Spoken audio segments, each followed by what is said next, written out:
In the 80s, a song about a video game became a hit. A grown adult sang about fish heads, and somehow, people slow danced to Beethoven with a disco beat. Yes, Beethoven.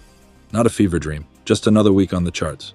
These songs were on the radio, in roller rinks, on your neighbor's questionable cassette collection, and nobody questioned any of it. Let's talk about why. Pac-Man fever. Start here because this one set the tone for the whole decade. Two guys wrote a song, not about love or heartbreak, but about chasing dots and avoiding ghosts. Top 10. Gold record. The truly unhinged part? It made complete sense at the time. Arcades were basically religion in 1982. People weren't just playing Pac-Man, they were obsessed. So of course someone wrote a soundtrack for it. This wasn't just a hit. It was proof that if enough people care about something, you can turn it into anything. Even a charting single. Imagine a Fortnite ballad charting today. Actually, don't. Someone will try it. Then there's Fish Heads. No metaphor.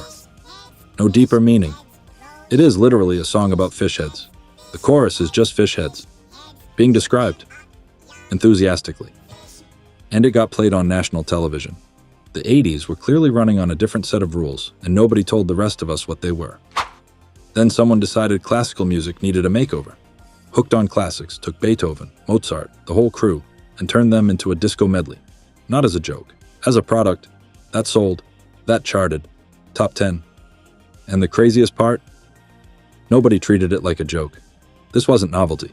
It was just music now. Apparently, all you need to make anything danceable is a kick drum and bad judgment. Somewhere, a music teacher quietly had an existential crisis. Deserved. Now this one's different because it almost makes too much sense. Pop music is a song about pop music. That's the whole concept. Minimal lyrics, robotic delivery, endless loop. On paper, it sounds insufferable. In practice, it's completely addictive and you can't explain why. And that's the problem. Here's the strange part. It sounds more like something from today than from 1979. Electronic, repetitive, hook-driven. It basically predicted 20 years of pop production and nobody gave it credit.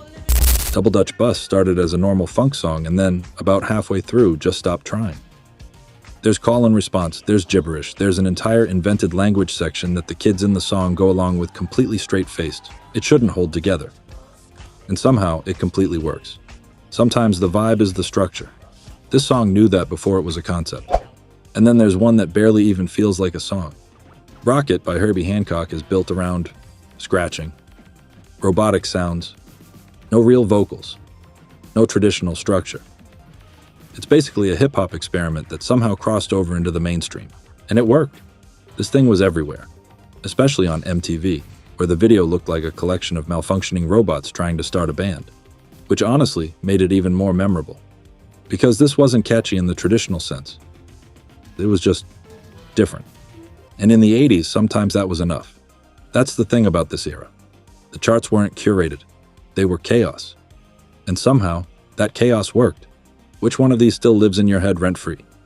Drop it in the comments.